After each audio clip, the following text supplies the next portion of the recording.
Salutations everyone, this is Razor giving you guys the breakdown and analysis of Frostbite 2017, where we had a Lucario in Grand Finals, Sue from Japan coming over for the very first time, taking 0 to losers, and then 0 resets the bracket to win 3-2, final hit, final stock, good stuff. Many people saying it was the greatest set in Smash 4 thus far, and you could argue this was the most stacked tournament of Smash 4 ever, which is weird considering this is not a super major. I mean, the only people you had missing in this tournament was Larry Lur and Anti. Otherwise, we had every top Japanese player there and pretty much every top American or North American player there as well. So we got 0 on first, doing it with the Diddy. He tried the Cloud and the Captain Falcon against Sue, but that didn't really work out for him. So Diddy getting it through once again. And then, of course, we have Sue, Lucario putting his name on the map, as well as the character, which we have not seen in a top 8 since the first few months of the game. And he also played a little bit of Ryu in lower pools as well. And then in third place, we have Nairo going solely with the Zero Suit Samus, no Bowser or Lucina, as there was only one player who gave him trouble in the tournament that day, and that man was 0 with a double elimination. And then fourth place, we have Dabuz with the Rosalina and Luma, and I think the best Olimar we've seen out of him these past 2 tournaments. So after seeing what Shutone did with Olimar, Dabuz might be using more Olimar as the year goes round, but he's still the best Rosalina and Luma out there, and a solid 4th place finish. In 5th, we have Salem with the Bayonetta, as well as Shutone making his first North American tournament appearance, as we know the best Olimar in the world, and he showed why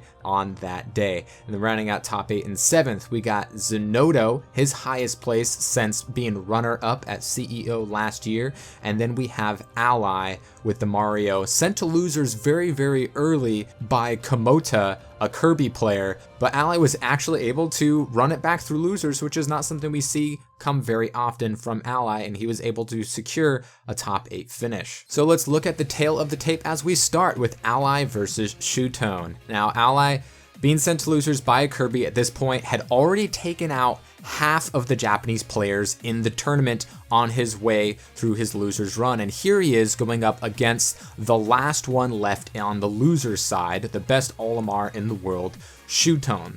Shutone was doing a great job at walling out Mario's approach by tossing Pikmin, making things really hard for Ally as he was using the Flood to push his way through, or fireballing to either intercept the sentient onions or covering an approach on landing in order to get in. Shutone, however, had the reads, always knowing where Ally was going to land. Shutone got 4 up throws with that blue Pikmin to seal out stocks, calling out Mario's landings and baiting out a lot of attacks and punishing accordingly.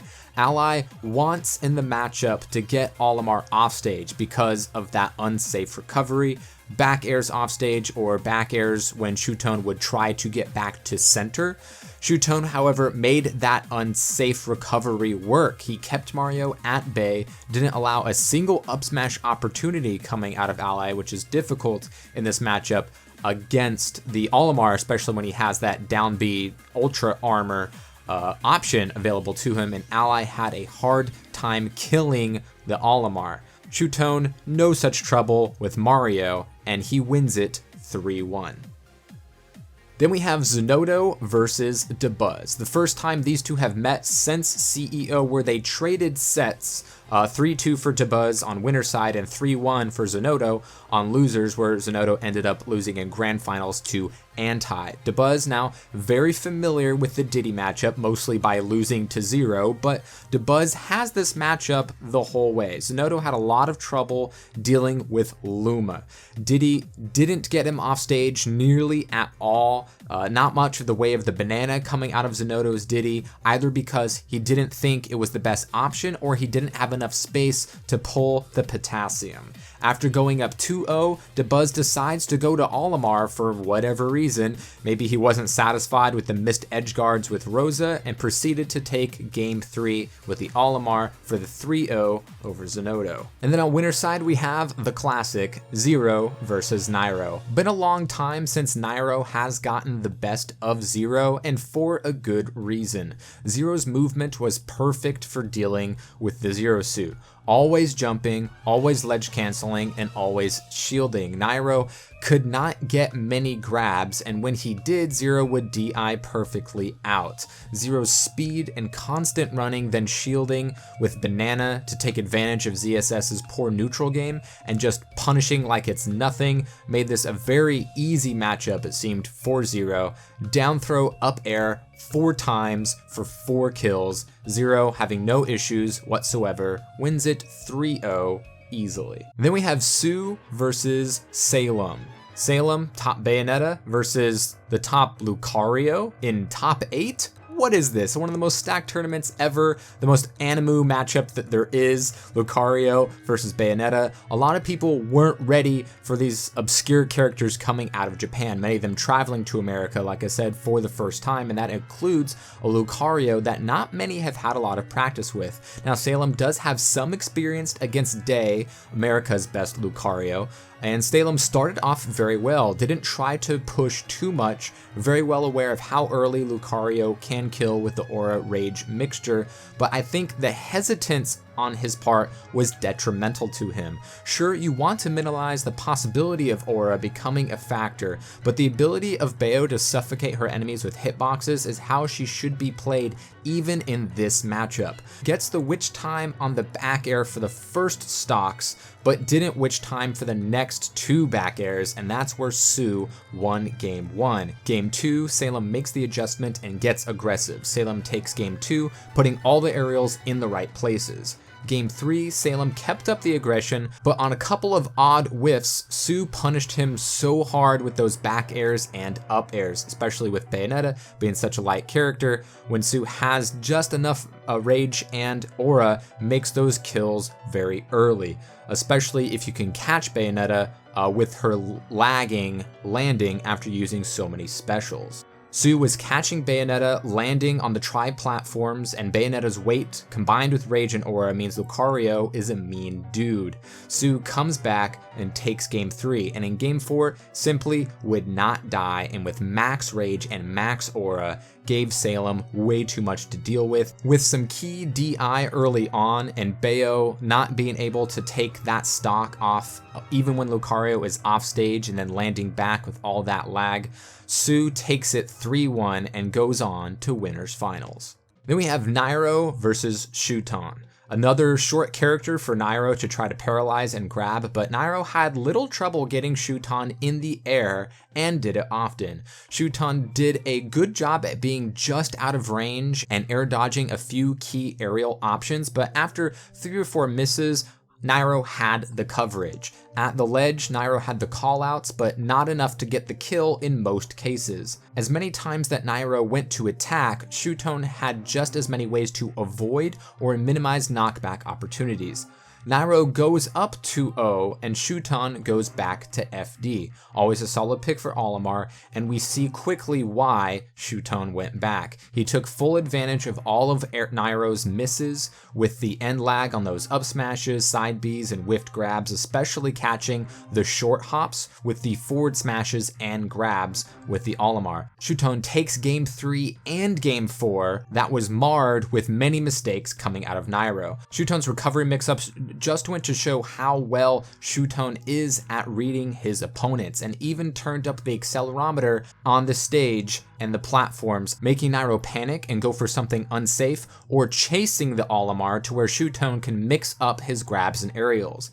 Game 5, Nairo elects to go back to Smashville and gets an early boost, kick, kill, just as he did in game 1, and then proceeds to take it with the 2-stock. Then we have Dabuz versus Salem. Now here we have a matchup that is very much in favor of Rosalina. Dabuz just doesn't lose to Bayonettas even of Salem's caliber.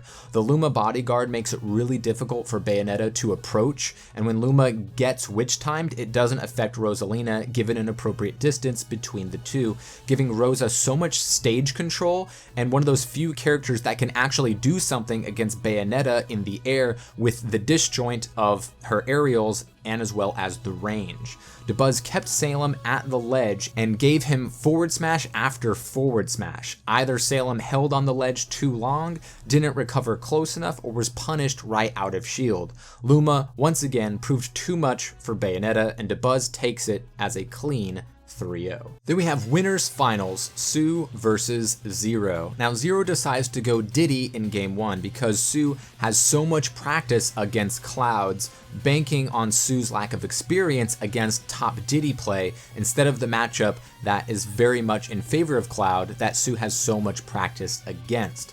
Now, we know Zero has lost to Day before, but that was quite a while ago at this point. Zero starts off very strong in game 1. He gets the grabs, gets an early kill, but then the aura rears its ugly head, and Zero sees that lead start to quickly disappear. Sue keeps Zero in the air, tacks on damage, and aura proved too much to handle. Sue comes back to take game 1. Game 2, Zero does decide to go with the Cloud as we expect, and Sue shows Zero that he was right to go with Diddy in game 1 because Sue was more than ready for that Cloud. Lucario takes care of the Cloud so very well in the neutral. Zero cross slashes incorrectly twice that Zoo takes the stock on both times and goes up 2-0 against the best in the world. Game 3, Zero makes another character change, not going back to Diddy. No Manando boys, he goes Captain Falcon. Falcon in a winners finals at a big tournament. Now some of you may not know this, but Zero might also be the best Falcon in the world. We haven't seen it in tournament before, but he's taken it out every other Falcon, including Fatality and Round Robin Dittos. I think this was a smart pick here. He has the speed and the grabs to pressure Sue and can get early kills with back airs offstage and the potential of the knee in order to make aura less of a factor, but the only downside here is that Falcon's fall speed allows Lucario to get more guarantees, but at the same time, Falcon might fast fall out of some of the other combos at some percents. Zero doesn't get too fancy, but is able to properly apply damage and keep Sue on the offensive. Zero takes game 3 in a very, very close game.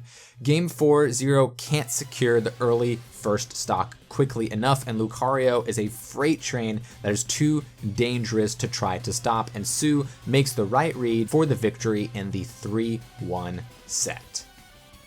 Losers semis, we have Nairo versus Dabuz. Now, Nairo just had this one out of the gate. Did such a great job at getting rid of Luma. Dabuz was shielding a lot, and Nairo was able to get those grabs, get Rosa off stage, or at least on the ledge to where he started to punish Luma, limiting him as a factor. Game 1 was a quick 30 and a handshake, dominant kills coming out of Nairo, under 80% on the Rosa. Dabuz was blocking a lot and Nairo was getting in easily. Once Nairo had Dabuz at the ledge, he covered all bases. It took a while at times, and at other times no time at all, but nonetheless covered and converted. Nairo was either killing Luma or separating the two with Zair or aerials and just takes her out of the equation, and a clean 3-0 for Nairo. Then we have a losers finals rematch for Nairo against Zero. Zero had that quick 3-0 on winner sides, Nairo knowing full well that he has to switch things up in many ways, especially with how fast Zero can adapt against him specifically between games. Nairo actually takes the first stock in game 1, hung out on the platforms avoiding the bananas and nailing all of his grabs, and had the key separation to abuse Zero's suit's range advantage and didn't make enough mistakes for Zero to come back, and Nairo takes game 1. Game 2, running back to battlefield, Zero made the adjustments, started off aggressive, and made much better landings, taking the grab possibilities away from Nairo and made the key grabs himself. Now Zero did a great job DIing out of those up Bs about half of the time. For Nairo, I think the success in this matchup, he has to read those side Bs coming out of Zero, either coming down or back to the stage.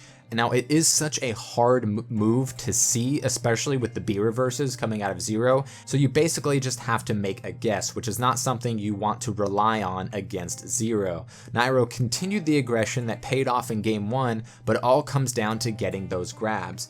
He needs only to miss 1 or 2 in a single game to make the difference, especially because it's so hard to kill Diddy and how amazing Diddy is with rage. Nairo was committed to the aggressive strategy and Zero made him pay on each whiff accordingly. Zero wins it 3-1.